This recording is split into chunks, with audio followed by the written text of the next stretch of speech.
kuja Dodoma kwa ajili ya kuja kushuhudia uzinduzi wa Smart Sport. Hawa jamaa wanauza vifaa vya michezo chini ya mkurugenzi wao George Mayeko Kugani. Kwa kweli Smart Sport ni sehemu ya kununua vifaa. Mimi binafsi nimenunua vifaa vingi. Ukichukua wizara yangu ya uchukuzi zamani, mamlaka ya bandari, tumenunua vifaa kwa George Mayeko Kugani kwa Smart Sport, na leo hii amekuja kufungua tawi katika mji wa Dodoma.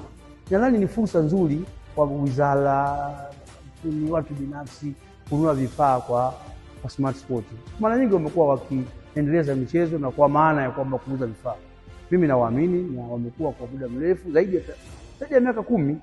Wana tawi lao lingine pale Sinza, walianza Tabata, Sinza Kijiweni pale, tawi lao kubwa, lakini kwa sasa wamewafuata wakazi wa Dodoma.